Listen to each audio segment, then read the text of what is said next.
The Sign of the Four by Sir Arthur Conan Doyle. Chapter 8.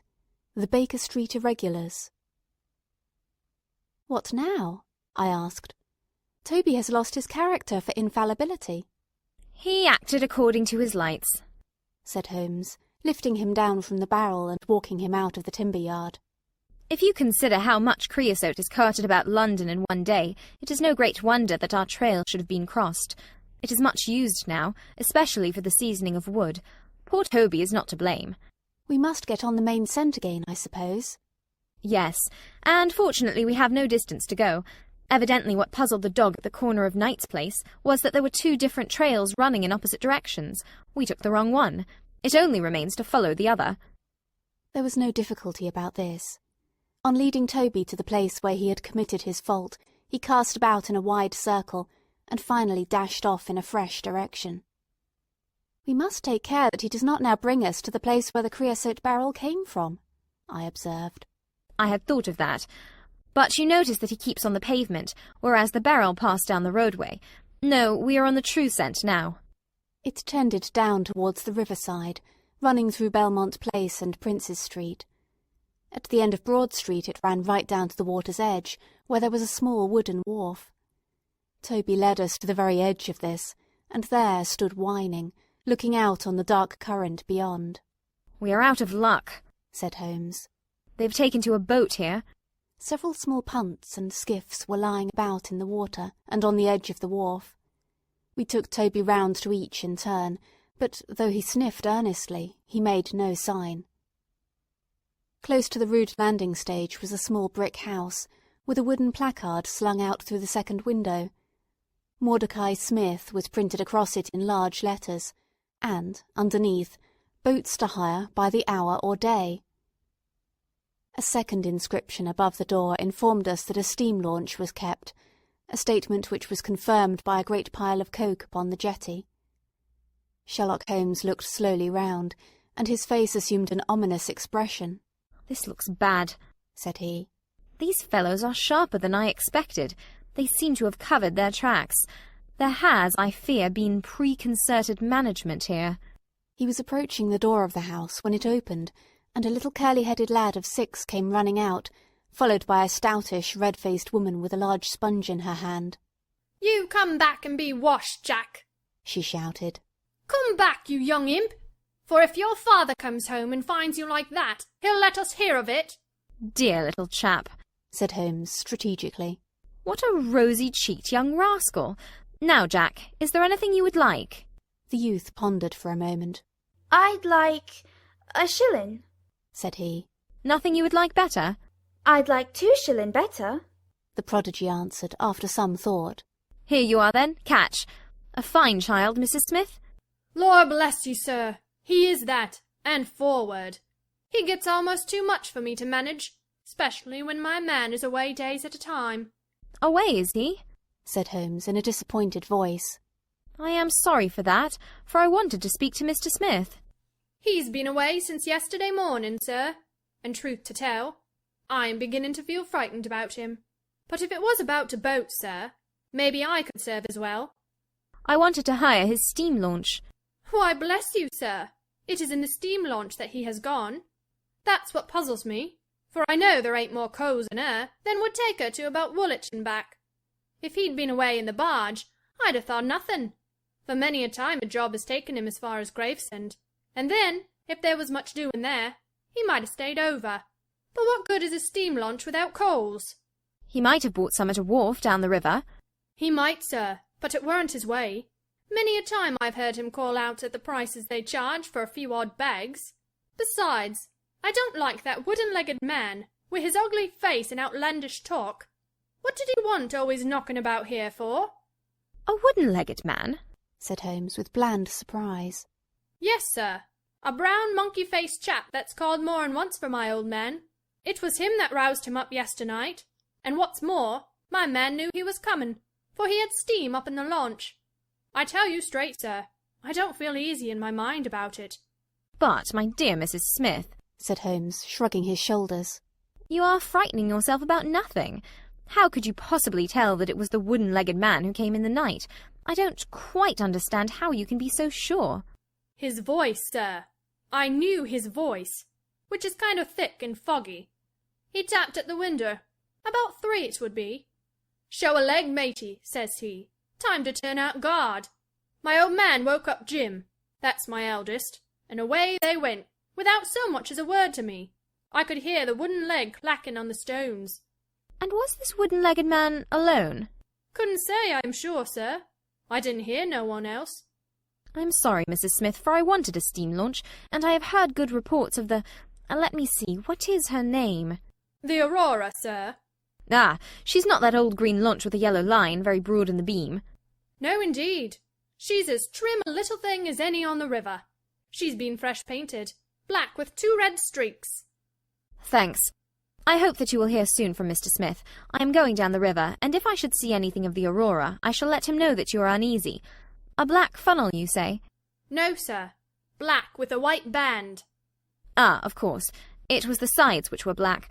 Good morning, Mrs. Smith. There is a boatman here with a wherry, Watson. We shall take it and cross the river." "The main thing with people of that sort," said Holmes, as we sat in the sheets of the wherry, "is never to let them think that their information can be of the slightest importance to you. If you do, they will instantly shut up like an oyster. If you listen to them under protest, as it were, you are very likely to get what you want." "Our course now seems pretty clear," said I. "What would you do, then?" "I would engage a launch and go down the river on the track of the Aurora." "My dear fellow, it would be a colossal task.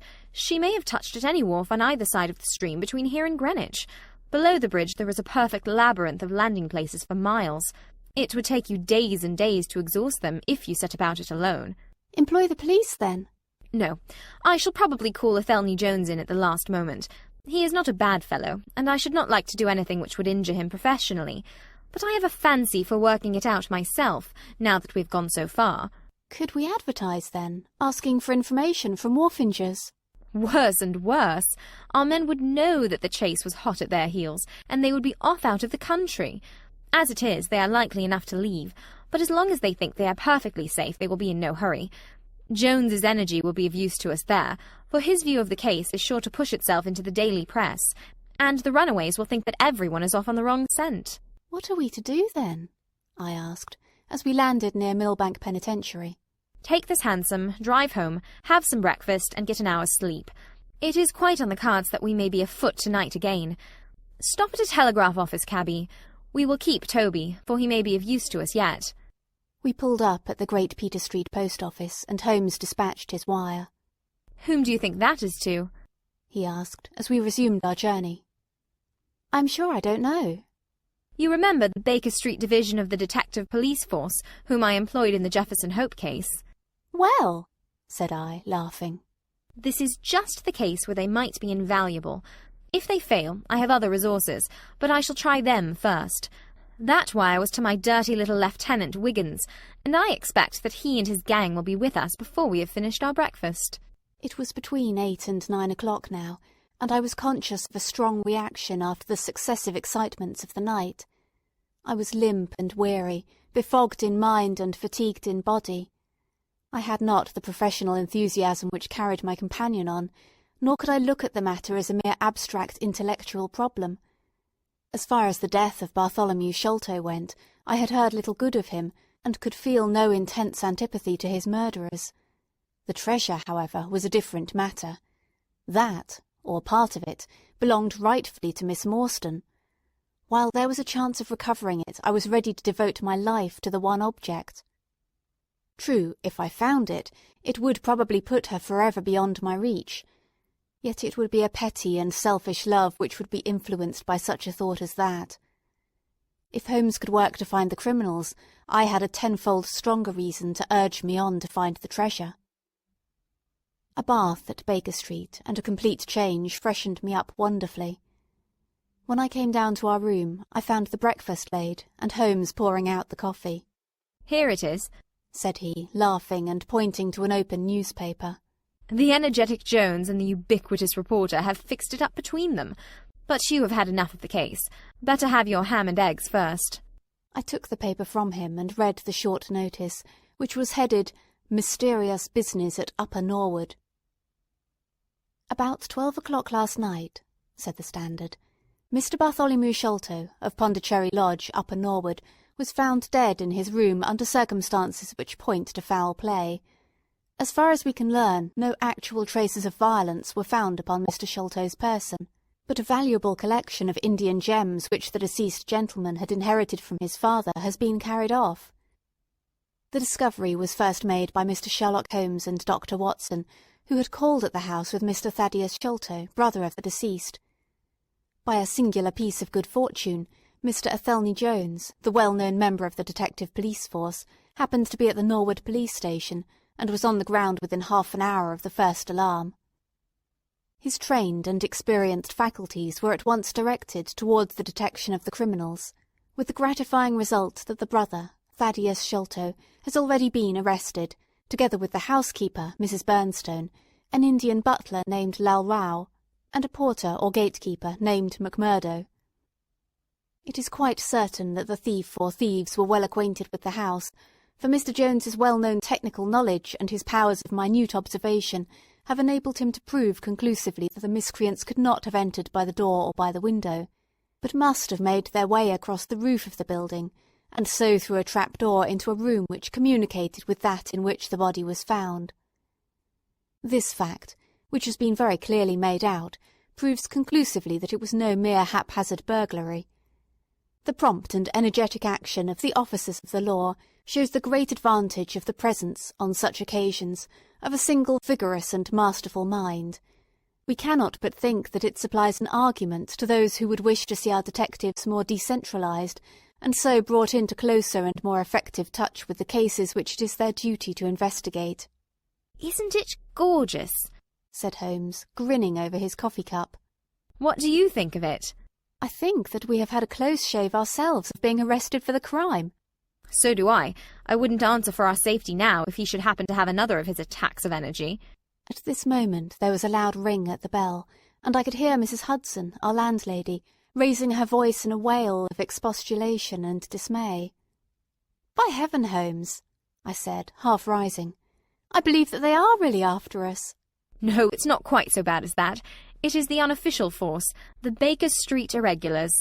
As he spoke, there came a swift pattering of naked feet upon the stairs, a clatter of high voices, and in rushed a dozen dirty and ragged little street Arabs. There was some show of discipline among them, despite their tumultuous entry, for they instantly drew up in line and stood facing us with expectant faces. One of their number, taller and older than the others, stood forward with an air of lounging superiority, which was very funny in such a disreputable little scarecrow. "Got your message, sir," said he. "and brought him on sharp. 3 bob and a ton for tickets." "Here you are," said Holmes, producing some silver. "In future they can report to you, Wiggins, and you to me. I cannot have the house invaded in this way. However, it is just as well that you should all hear the instructions. I want to find the whereabouts of a steam launch called the Aurora, owner Mordecai Smith, black with 2 red streaks, funnel black with a white band. She is down the river somewhere. I want 1 boy to be at Mordecai Smith's landing stage opposite Millbank to say if the boat comes back. You must divide it out among yourselves and do both banks thoroughly. Let me know the moment you have news. Is that all clear?" "Yes, governor," said Wiggins. "The old scale of pay, and a guinea to the boy who finds the boat. Here's a day in advance. Now off you go." He handed them a shilling each, and away they buzzed down the stairs, and I saw them a moment later streaming down the street. "If the launch is above water they will find her," said Holmes, as he rose from the table and lit his pipe. "They can go everywhere, see everything, overhear everyone. I expect to hear before evening that they have spotted her. In the meanwhile, we can do nothing but await results. We cannot pick up the broken trail until we find either the Aurora or Mr. Mordecai Smith." "Toby could eat these scraps, I dare say. Are you going to bed, Holmes?" "No, I am not tired. I have a curious constitution. I never remember feeling tired by work, though idleness exhausts me completely. I am going to smoke, and to think over this queer business to which my fair client has introduced us. If ever man had an easy task, this of ours ought to be. Wooden-legged men are not so common, but the other man must, I should think, be absolutely unique." "That other man again?" "I've no wish to make a mystery of him, to you anyway, but you must have formed your own opinion. Now do consider the data. Diminutive footmarks, toes never fettered by boots, naked feet, stone-headed wooden mace, great agility, small poisoned darts. What do you make of all this? A savage, I exclaimed. Perhaps one of those Indians who were the associates of Jonathan Small. Hardly that, said he. When first I saw signs of strange weapons, I was inclined to think so, but the remarkable character of the footmarks caused me to reconsider my views. Some of the inhabitants of the Indian peninsula are small men, but none could have left such marks as that. The Hindu proper has long and thin feet. The sandal-wearing Mohammedan has the great toe well separated from the others, because the thong is commonly passed between. These little darts, too, could only be shot in one way. They are from a blowpipe. Now then, where are we to find our savage? South American, I hazarded. He stretched his hand up and took down a bulky volume from the shelf. This is the first volume of a gazetteer which is now being published. It may be looked upon as the very latest authority. What have we here? Andaman Islands, situated 340 miles to the north of Sumatra, in the Bay of Bengal. Hum, what's all this? Moist climate, coral reefs, sharks, Port Blair, convict barracks, Rutland Island, cottonwoods. Here we are. The aborigines of the Andaman Islands may perhaps claim the distinction of being the smallest race upon this earth, though some anthropologists prefer the Bushmen of Africa, the Digger Indians of America, and the Terra del Fuegians. The average height is rather below 4 feet, although many full-grown adults may be found who are very much smaller than this. They are a fierce, morose, and intractable people, though capable of forming most devoted friendships when their confidence has once been gained. Mark that, Watson. Now then, listen to this. They are naturally hideous, having large misshapen heads, small fierce eyes, and distorted features. Their feet and hands, however, are remarkably small. So intractable and fierce are they, that all the efforts of the British official have failed to win them over in any degree. They have always been a terror to shipwrecked crews, braining the survivors with their stone-headed clubs, or shooting them with their poisoned arrows. These massacres are invariably concluded by a cannibal feast. Nice, amiable people, Watson. If this fellow had been left to his own unaided devices, this affair might have taken an even more ghastly turn. I fancy that, even as it is, Jonathan Small would give a good deal not to have employed him. But how came he to have so singular a companion? That is more than I can tell. Since, however, we had already determined that Small had come from the Andamans, it is not so very wonderful that this islander should be with him. No doubt we shall know all about it in time. Look here, Watson, you look regularly done. Lie down there on the sofa, and see if I can put you to sleep. He took up his violin from the corner, and as I stretched myself out, he began to play some low, dreamy, melodious air, his own no doubt, for he had a remarkable gift for improvisation. I have a vague remembrance of his gaunt limbs, his earnest face, and the rise and fall of his bow. Then I seemed to be floated peacefully away upon a soft sea of sound, until I found myself in dreamland, with the sweet face of Mary Morstan looking down upon me. End of Chapter 8.